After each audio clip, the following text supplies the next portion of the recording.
I'm your host, Logan23. You're joining me for the Academy, Chapter 15. You play as Professor Linden. You plow through the dark school corridors with one thing on your mind. Where the hell is he? We were promised a minimum of interference, but now this? You hurl open one door, then another. The third door opens to Cole's tiny private room, and there he is. You cheat! Cole rises from his chair, alarmed at the sight of you, red-faced and raging. Now, Professor. You grab him by the throat and pin him to the wall. You lean in so close you're eye to eye. Be careful, Professor. Cole's voice is infuriatingly calm. You interfered. You can't deny that. Cole stares at you, utterly devoid of fear. You imagine beating him to a pulp. Who would blame me? Remember what happened the last time anger overwhelmed your judgment? Hate bubbles up from your bowels, but he has a point. My unrestrained temper cost me dearly last time. I will take advantage of this opportunity and back off a bit. So I'm to suffer again because of her incompetence? How can you justify such idiocy to those stupid enough to appoint you? Cole doesn't dignify that insult with a response. Maybe a calmer, more common sense argument will make this waste of space see the dark. The rules clearly state no interference. That includes you too. You let Cole go with a lighter shove than you intended, but still a shove. Emotions can be such a messy thing, Professor. He fixes you with a bloodless stare. So unreliable. Are you actually lecturing me now? I see you're not quite got the hang of them yet. I'm not the one who let the manuscript get out there. That has nothing to do with Peter. So you haven't found it yet? I'm too busy cleaning up after you. Rage boils up again, you push it back down. I saw the boy entering the forest, of his own free will. You lean right up into Cole's face. What deal did you make with Browning?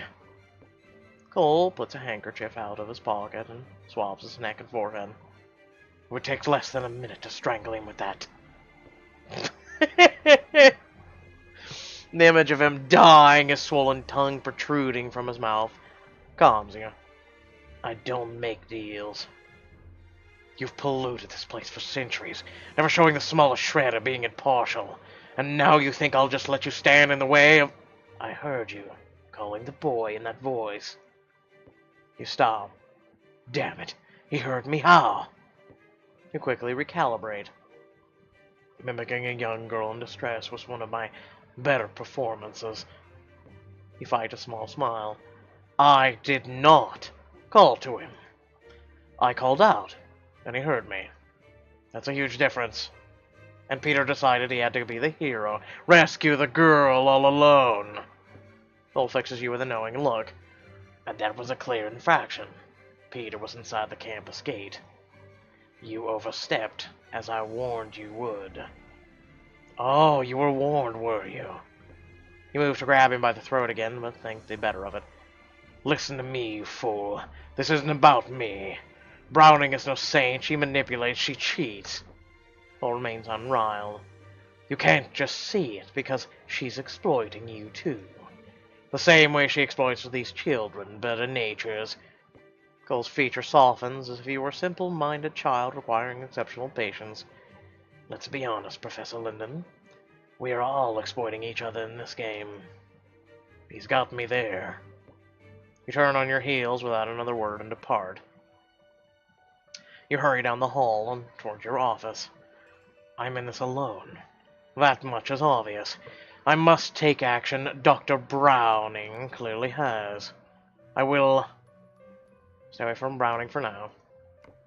She'll pretend she has no idea what I'm talking about anyway, while she secretly delights in my failure. The last thing I can stomach at this moment is being on the receiving end of a smug expression of hers. Then you remember, your next appointment is waiting. You sigh. This meeting won't be a pleasant one. But I do have to be somewhat on my toes. A gifted military commander can make decisions based on constantly shifting information. That's the one way to view this. We're at war, and I intend to be triumphant. So, I must turn my focus away from the Cole's unfair bias and towards something greater. Peter Foster. You pause with your hand on the doorknob of your closed office door. For the first time in 300 years, Cole has broken his own rules to protect a student. Foster must be even more important than I thought. I must redouble my efforts. And this next meeting shall help me toward that end. Your appointment is already waiting inside your office. Anton rises from the chair in front of your desk. You motion for him to sit. I was so close. You nod and stifle a sigh of impatience. Sophia was almost past my summer fling. Perhaps if you hadn't left sketches of her lying around. Now she's not even speaking to me. I mean, did he do like one of those draw me like you're one of your French girls, or did he do something really stupid? Ah, this kid is gonna be the death of me. You flick some lint off your suit jacket. A confident student, Anton, will make a useful addition to our family one day, but every time he mentions that damn girl, I have my doubts. He tries my patience sometimes. And comics is practically mine. Even my dad heard about the sketches. I tried to convince him I drew them last year, but he wouldn't listen. In town he has cost me billions, and everyone is laughing at me. Even Sophia. Oh, what is his fixation on her? Someone has to set the boy straight. Do you really think your father or hers would allow you two to be together again? Anton has the audacity to look surprised. The feud has nothing to do with us. It has actually everything to do with you. If you could roll your eyes any further, they'd fall out of the back of your head. You study him, his chiseled face and cruel eyes. I have a considerable amount of time and energy invested in this boy. He's the sole heir to one of the largest business empires in the Eastern Europe. He will make decisions controlling the price of oil, influencing the economy on every nation on this planet. He cannot be allowed to wander, not for a moment. I'm tired of your naivety, Anton. If you want comics, or any part of your father's business, you'll have to end your obsession with this girl. Anton actually appears stricken. I can't believe this. Has he learned nothing at all? But I really... He stops and shakes his head. You really what? Tell me you love her so I can punish you till the end of time. I really wish my father would change his mind. Oh, you spineless shit. Next time, cover it better. I can run comics. I know I can. Then stand up like a man instead of begging like a boy. Anton is startled by your outburst. He says nothing. You continue your offensive maneuvers. Earn it. Prove you're willing to make the sacrifices necessary to get what you want. Sacrifices? Anton's confusion morphs into anger, but he stays quiet. Good. Now that I have his attention, I will spell it out for him. Dude, I mean, let's be honest. He's literally a child. Like, he's literally a child who keeps screwing everything up. So, I mean, yeah. No one has ever accused Anton of being the sharpest knife in the butcher's block. You say you want comics more than anything. But you don't act that way, so your father doesn't believe you. Can you blame him, given how your attention is clearly elsewhere? But it's true, I want comics. The way he keeps saying it, I keep wanting to say comics. Oh man, this kid. And forget the girl and her self-indulgent charity. Focus on the true prize. Owning comics will make you one of the wealthiest and most powerful businessmen under the 25. You take him by the shoulders. It's such a simple gesture, one that expresses paternal care and concern. Anton, is comics truly your top priority? You swear that it's more important than anything else in your life. Yes. He didn't even hesitate. Then I will do everything in my power to make sure it's yours. A smile crosses Anton's face. You knew it would. Now that he owes me, I'll take an advance. I can do this for you, Anton, but we have to talk about your plans for getting back at Peter Foster. Anton's smile widens into a delicious grin. I'll crush him. And then what? And then everyone will see that the Downy didn't get away with it, right? Anton straightens his spine in a pathetic show of moral courage. I refuse to look weak. I understand your impulse for revenge. I'm sure everyone has warned Peter about your penchant for it. Anton thinks about this and nods. He considers this a compliment. Good boy. So why give him the relief of a quick retaliation? This stumps Anton. He has no comeback. His concern about how and when you might get back at him is kind of a torture too, don't you think? I guess. I may have overtaxed Anton's intellect with that nugget. Time to spell it out for him again. There's another upside. This is the kind of long-term strategic thinking that will prove to your father you're capable of self-restraint. Anton brightens momentarily, then collapses again into an uncertainty. But if I don't get the revenge right away, what do I do? Before you can answer productively, you check in on the subject of this plotting to see what plans he's making. You rub the black stone in your trouser pocket. Anton's eyes glaze over. He goes perfectly still. You walk to the window. You place the black stone on in the sill. The room shimmers, and you see Peter pacing his room. He's on the phone with his only friend in the world. I am so screwed. Anton didn't knock me out. It was Richard. Calm down. So, it wasn't Anton. He's still an a-hole. I think that the word you're looking for is psycho. Good thing you never swing first. Maybe I should apologize? What?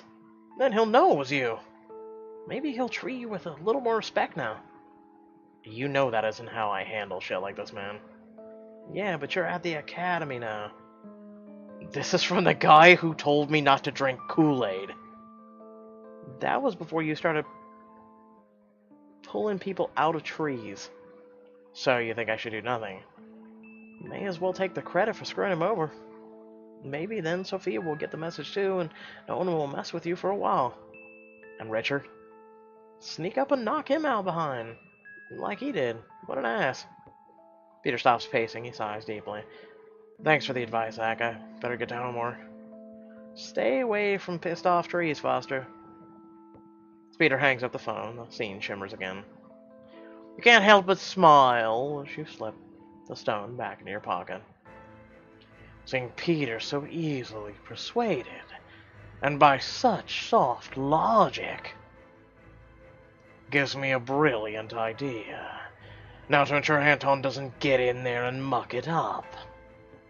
Drop the stone and Anton blinks awake. He takes off right where he left off. I can't just do nothing, can I? I have a new plan. I call Anton off. You know your father's watching you, judging your every move. Anton frowns. So I just take it? You pretend to take it. There's a difference. You remember what I said about absorbing a temporary loss for long-term gain? I will make a case to your father that you posted the portrait yourself. I'll tell him your intent was to embarrass not only Sophia, but her father as well. Anton processes. His lips curl into revulsion. Oh, for hell's sake, still I must push him. Did you say you value comics above all else, didn't you? Anton nods, knowing he has stepped into a trap. So, what would be the ideal long-term strategy? One that would work for your interest and against Foster's. The boy appears stumped. But it's imperative he arrive at this conclusion himself. You let your last question hang in the air until, finally, pretend he's like a friend? You smile. If you can manage that, Anton, you'll get comics. And so much more. And so shall I. Hmm. I like Linden. Not gonna lie. I do like him. He's kind of like, got the voice of Adrian, but more simpler, sweeter, in a way. More sinister, that's a given, among other things. Um, so with that being said, I hope y'all did enjoy the video. Remember to like, share, and subscribe. Add down description below. Links to social media, our Discord, and a few links to support me and my content. Stay tuned for... let's see, this was the end of Academy for today, correct? We've got Aaron Serenade up on the channel, so next would be the one chapter of Mermaids and the Vampires Who Love Them, and next would be Gold Rush. We have 5 chapters of that, and then we're done today, and I'm so glad, because we'll most likely get done before tomorrow, which is fantastic, because we have a lot of content to do. I want to start focusing on some other things, and so yeah, I'm kind of glad chapters only put out a certain amount of today, so that is a huge plus for me. Without further ado, I will catch you all in the next video. Peace.